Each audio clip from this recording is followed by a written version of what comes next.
Hi, I'm George Dahl. Welcome to my film journal. Today, after my long hiatus, I'm happy to talk about the newest film by Ruben Fleischer. I think you all know what I'm talking about. I was super stoked to see this movie. I was rolling into the mall in my Heelys with my Deadpool flat bill and my Venom shirt from Hot Topic, bumping that newest Eminem track on my MP3 CD player, dog.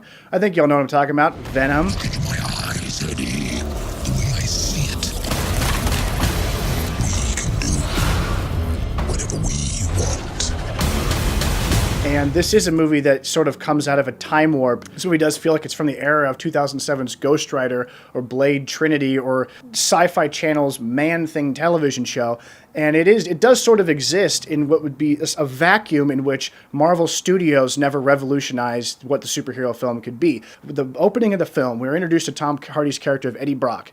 And we recognize, oh, Eddie Brock, remember him? He's a Spider-Man character? Well, don't get your hopes up, because the movie is sort of divorced from the Spider-Man universe in a lot of ways. And narratively, we only get one reference to Spider-Man universe, which is that an astronaut we hear of in the beginning is named John Jameson, which if you're a fan, you'll know that John Jameson is the astronaut son of J. Jonah Jameson, owner of the Daily Bugle. However, he is swiftly killed and done away with. Also, the visual language of the movie bears little to no resemblance with Spider-Man Homecoming, which is bizarre. I mean, it's a very bleak, muted down, almost Zack Snyder-looking film. I'm guessing it's shot in Toronto, the bane of my existence. Toronto is an ugly city. It's the minivan of large cities. Everything looks stark and similar. It looks like an uglier San Francisco. I don't see how they plan on fitting this in with the Spider-Man Homecoming universe with Sony, because I know that they dumbed down the film to a PG-13 in order to sort of endear themselves to Marvel and say, please, can our Venom movie be part of the Spider-Man universe? We'll make it PG-13, please. So let's get into the story. The movie is almost more of a star vehicle for Tom Hardy than it really is a showcasing of Venom. Tom Hardy, I know, has bemoaned the fact that many of his hilarious improv scenes as Eddie Brock were cut from the film. Well, there are scenes that aren't in this movie. There are like 30, 40 minutes worth of scenes that aren't in this movie. Dark, like comedy scenes, you know what I mean, that just never made it. He had sort of an awkward conversation with Riz Ahmed, where Mr. Ahmed said, well, maybe they cut him because you thought that they worked at the time, but they actually might not have. Yeah, but that's for me. That's what's in terms of you enjoyed filming them. Doesn't mean that they were any good, is what you're saying. Is that what you're saying? They weren't no good? Well, if they didn't make it into the film, it's probably they weren't any good, bro. I hate to break it to you. We all had a meeting and we watched it and we were like, Tom enjoyed making it so much, but it wasn't. And he looked like awkwardly hurt and put off by this. It wasn't That's what like you the thought sound it of was. silence that like plays on my face. Hello, darkness, my old friend. Thanks, bro. That's right, man. I'm always going to be. And real you, with what was your favorite? Which shows an astounding lack of self-awareness from the actor, who I think is one of the generation's best. I mean, I would have definitely put him in the best actor category over Leonardo for his performance in The Revenant any day. Trying to tell you we're gonna lose these pelts. You'd rather hold on to the pelts of your life. Life? What life you talking about? I ain't got no life. I just got living. The only way I get to do that is through these pelts. Fuck! He's spectacular as Bane. He's a wonderful side character in Inception. Bronson is a stellar performance, the Nicholas-winning Refn film. However, in this, he just kind of goes off and does his own little, like, hey, I'm the coolest guy in town routine, riffing with everybody, and it really just it doesn't work. It's really just sort of forced and bad. Ow, really? He has sort of like the impossibly cool romantic comedy job, and I say that because in almost every romantic comedy, the job is like, I'm a producer for ESPN, or I'm a producer for a really cool radio show or something. He gets to be the uncrazy Alex Jones, sort of a Tim Pool-like character, a Vice News renegade journalist who really sticks it to the man. And the catalyst for the plot begins when his boss offers him the opportunity to interview Riz Ahmed's character, who's a sort of sinister tech billionaire in the Elon Musk vein. This is strange. I know in the 1980s, if there was ever a corporate villain, he was always sort of a stuffy, balding, big, white guy, kingpin-esque character who was just worried about bottom line profits and was sort of an all dollars and cents person. This move towards making the villain the innovative Silicon Valley creative type, Jeff Bezos, Steve Jobs, Elon Musk.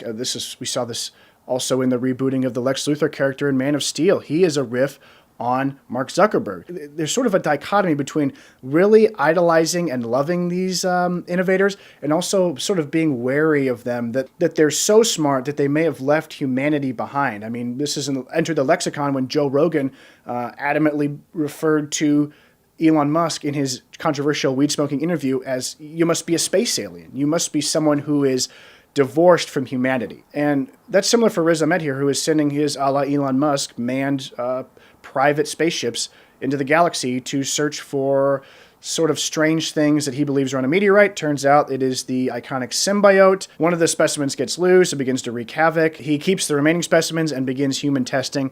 This provokes Jenny Slate, who is a sort of scientist with a heart and humanity, to become wary and reach out to Eddie Brock. Now, Eddie Brock has already been disgraced after trying to bring down Riz Ahmed. In the process, he illegally looked into depositions against the company that were being fought by his girlfriend, Michelle Williams, who is a trial lawyer.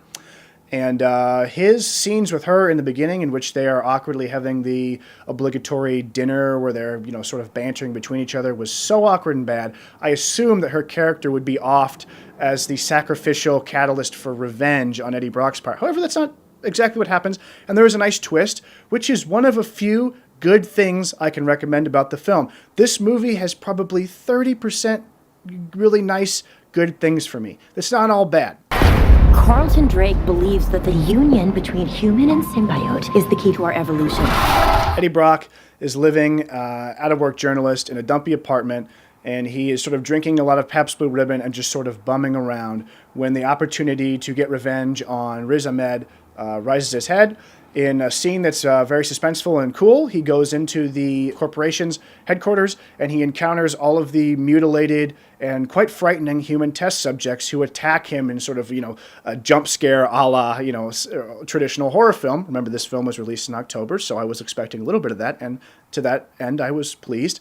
And he's infected with the symbiote. Unbeknownst to him, he's one of the few humans who can successfully assimilate the symbiote into his body, and it begins to bestow him with superhuman strength and the ability to shoot goo out of his body, which is something that I found to be rather uninspired and equally as lame as I thought Iron Man's nanobite armor was in Avengers Infinity War. The Deus Ex Machina for whatever the character needs at the time. You need a goo shield? Boom. You need to stick to a wall? There it is. And it's equally as uninteresting. I don't remember Venom in the comics. I'm not an expert, obviously, but I did reread some of the Marvel True Believers reissues comics, and I don't remember him having those particular powers. But in this film, it is the priority to show the face of Tom Hardy, which is something that people complained about incessantly with the Sam Raimi Spider-Man films, is that there was always an excuse to get Tobey Maguire's mask off so we could see his face.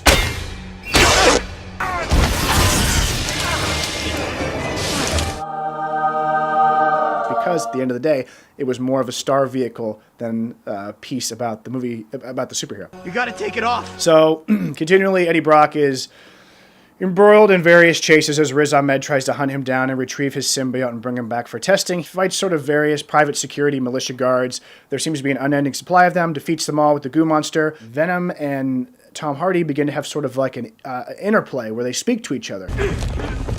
Hey, Eddie. Who the hell is this guy? I'm gonna need Mr. Drake's property back. Oh. What are you doing? I'm putting my hands up. Venom is sort of a disembodied voice that gives Eddie demented advice. Outstanding. Now, let's bite all the heads off, pile them up in the corner. Why would we do that? And that, to a point, can be really funny and exciting, but I don't think that it was used to its full potential. I wanted more. It does take a long time for Eddie to be infected with the Venom symbiote, and we have to watch sort of the night of the superhero, as I call it, play out, where the superhero finds out he's got powers. He goes around doing things, saving people, fighting people, and that just seems like such a throwback. I think that's why a movie like Doctor Strange doesn't play so well, because it is an origin movie in a universe of Avengers continuity, and people are kind of tired of that. But the one shining point in the film, and where Tom Hardy's improv and physical acting really does shine, is when he first is infected with the Venom symbiote. He begins to go crazy and weird, a la Jeff Goldblum in The Fly. He has sort of superhuman strength and confidence.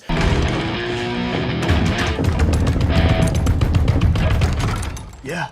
Hey, can you turn your music down, please? Because I'm having a really hard time. Whatever.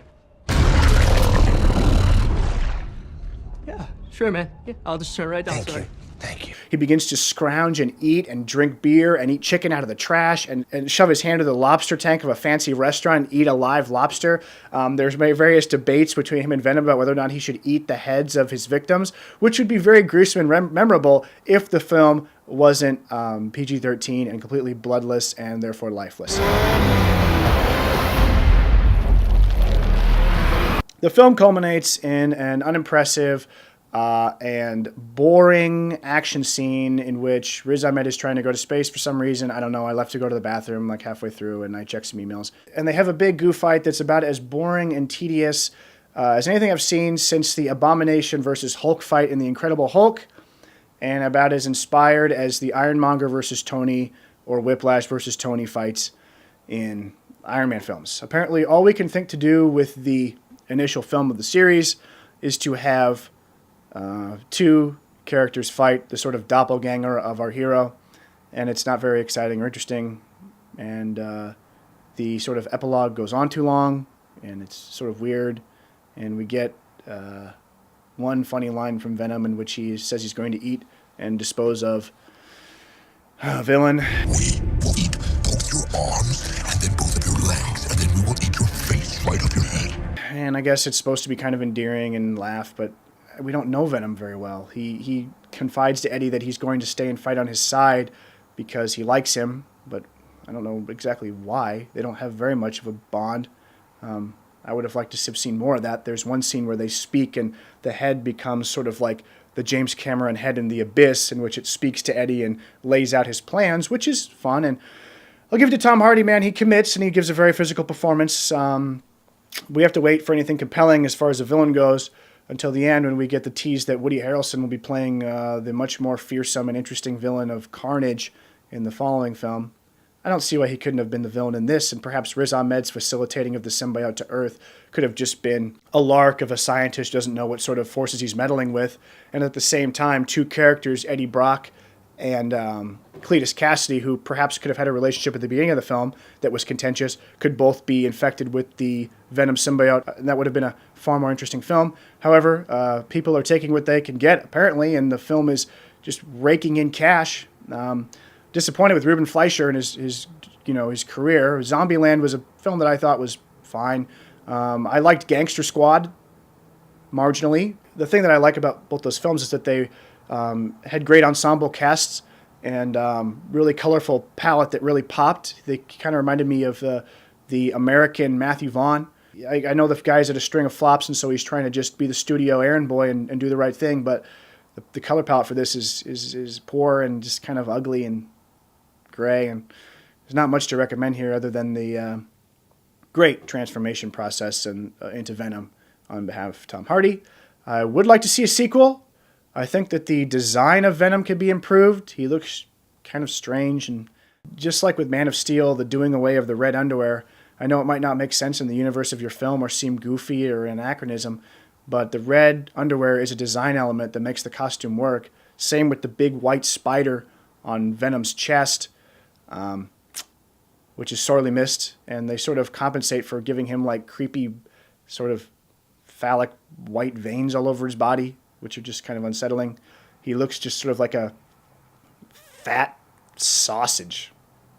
Maybe he could shoot spiderwebs too in the next film, because the whole shooting goo globs out is just not doing it for me. That was Venom.